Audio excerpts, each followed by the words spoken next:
Deccan voice, सुनो सच की आवाज। आज सुनते हैं एक ऐसी दास्तान जिस पर वक्त का कोई असर नहीं होता। ये कहानी है तब्दीली की, एक ऐसे सफर की जो गुनाह की गहराइयों से शुरू होकर हिदायत की बुलंदियों तक जाता है। लेकिन इससे पहले एक सवाल, एक बहुत अहम सवाल। क्या कोई ऐसा शख्स जो गुनाहों में डूबा हो वाकई अल्लाह के करीब हो सकता है? चलिए इस सवाल का जवाब उन्हीं की जिंदगी में ढूंढते हैं। तो बात है 8वीं सदी की, इराक के शहर बसरा की। यहां रहते थे मलिक इब्न दिनार। मगर सुनिए, वो मलिक इब्न दिनार जिन्हें आज दुनिया एक वली के तौर पर जानती है, वो हमेशा से ऐसे नहीं थे। उनकी शुरुआती जिंदगी दुनिया की रंगीनियों में गुम थी। शराब, म्यूजिक, नमाजों से गफलत और दीन से एक अजीब सी दूरी, यही उनकी पहचान थी। सोचिए, एक ऐसी जिंदगी जिसमें अल्लाह का जिक्र तक ना हो। लेकिन फिर कुछ ऐसा हुआ जिसने सब कुछ बदल दिया। अल्लाह ने उन्हें आजमाने का फैसला किया, मगर ये आजमाइश सजा की नहीं, ये मोहब्बत की थी। उस अंधेरी जिंदगी में रोशनी की सिर्फ एक ही किरण थी, उनकी छोटी सी बेटी। वो उसे इतनी मोहब्बत करते थे, ऐसी मोहब्बत जो उनके पत्थर दिल को भी पिघला देती थी। बड़ी प्यारी आदत थी उस बच्ची की। जब भी वो अपने वालिद को शराब पीते देखती तो दौड़कर आती और उनके हाथ से जाम लेकर जमीन पर उंडेल देती। मालिक तो बस हंस देते थे, ये जाने बिना कि ये उस मासूम का इशारा नहीं, ये तो अल्लाह का पैगाम था। फिर किस्मत ने एक और मोड़ लिया। वो बच्ची बीमार हुई और इस दुनिया से चली गई।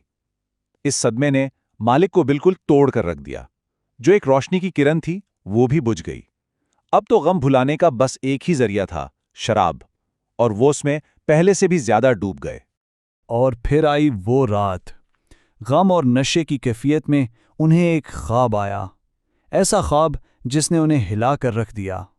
ख्वाब में क्या देखते हैं कि कयामत आ चुकी है, जमीन कांप रही है, आसमान से आग बरस रही है और लोग बस इधर से उधर दहशत में भाग रहे हैं। एक अजीब खौफ का आलम था। और उस अफरा तफरी में एक काला बहुत बड़ा अजदहा सिर्फ उनके पीछे पड़ गया, अपना मुंह खोले उन्हें निगलने के लिए। और मालिक बस भाग रहे थे जान बचाने के लिए। उन्हें लग रहा था बस अब वो पकड़े गए। भागते भागते उनकी नजर एक बहुत कमजोर बुजुर्ग आदमी पर पड़ी।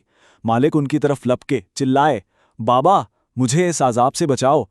मगर उस बूढ़े आदमी ने रोते हुए कहा, बेटा मैं तो खुद बहुत कमजोर हूं, मैं तुम्हारी कोई मदद नहीं कर सकता। अब तो सारी उम्मीद टूट चुकी थी। अजदहा करीब आ रहा था कि अचानक एक छोटी सी बच्ची सामने आ गई, बिल्कुल नूर का टुकड़ा, और उसने बस हाथ के इशारे से उस भयानक अजदहा को रोक दिया। मालिक की तो सांस ही रुक गई। ये कौन थी?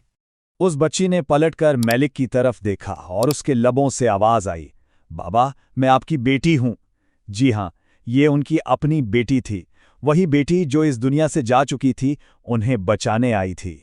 मालिक ने हैरानी से पूछा, तो फिर वो कमजोर बूढ़े आदमी कौन थे? बेटी ने जवाब दिया, बाबा वो आपके अच्छे आमाल थे। आपने उन्हें इतना बुला दिया था, इतना कमजोर कर दिया था कि वो आपका साथ देने के काबिल ही नहीं रहे थे। और फिर उस बच्ची ने कुरान की एक आयत तिलावत की। क्या ईमान वालों के लिए अभी वो वक्त नहीं आया कि उनके दिल अल्लाह के जिक्र के लिए और जो हक नाजिल हुआ है उसके लिए झुक जाएं? और जैसे ही ये आयत उनके कानों में पड़ी, मालिक की आंख खुल गई। वो चीखते हुए उठे, उनका जिस्म कांप रहा था और वो आयत उनके दिलो दिमाग में गूंज रही थी। यही थी वो रात, तब्दीली की रात। और उन्होंने इंतजार नहीं किया, उसी वक्त उठे, घर में जितनी शराब थी सब बहा दी, गुनाह का हर सामान तोड़ दिया और फिर वुजू करके मस्जिद की तरफ चल पड़े। सालों बाद उनकी पेशानी सजदे में थी। फजर हुई, नमाज हुई और सूरज निकलने तक वो बस रोते रहे। उस सुबह जब बसरा के लोग जागे तो उन्होंने एक नए मालिक इब्न दिनार को देखा। वो कल वाला शराबी लावाली मालिक अब खत्म हो चुका था। उसकी जगह एक अल्लाह वाला खड़ा था। अब उनकी जिंदगी बिल्कुल बदल चुकी थी। रातें इबादत में गुजरती, दिन रोजों में, एकदम सादा लिबास, सादा खाना, यहां तक कि वो वक्त के बड़े बड़े आलिम जैसे हजरत हसन अल बसरी उनकी महफिलों में जाकर बैठने लगे, इल्म हासिल करने लगे। लोग उनसे पूछते, मालिक ये सब कैसे हुआ? तो वो एक ही जवाब देते थे, मैंने अपने नफ्स के खिलाफ जिहाद किया, उससे लड़ा, यहां तक कि वो मेरा गुलाम बन गया। कितनी गहरी बात है। उनका एक और कौल बहुत मशहूर है, वो कहते थे ये दुनिया एक पुल की तरह है, इससे गुजरना है, इस पर बसना नहीं है। छोटी सी बात, लेकिन पूरी जिंदगी का फलसफा इसमें छुपा है।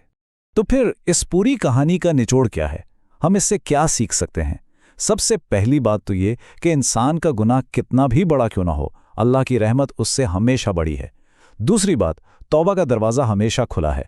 सोचिए उनका सफ़र कहाँ से शुरू हुआ, एक ऐसे शख्स से जो अल्लाह से दूर भाग रहा था, और कहाँ ख़त्म हुआ, एक ऐसे वली पर जो अल्लाह की तरफ दौड़ रहा था। तो आखिर में ये सवाल अपने दिल से ज़रूर पूछें, अगर अल्लाह ताला मलिक इब्न दीनार को शराब से उठाकर शिफा तक पहुंचा सकते हैं, तो फिर हम में से किसी की भी कहानी मायूसी पर कैसे ख़त्म हो सकती है? अगर आपको वीडियो अच्छा लगा तो वीडियो को लाइक एंड सब्सक्राइब करें, और नेक्स्ट आप कौन सा वीडियो देखना चाहते हैं कमेंट करके बताएं। पर हाँ, डेक्कन वॉइस न्यूज़ के चैनल को सब्सक्राइब करना ना भूलें और लेटेस्ट अपडेट से अपडेट रहें।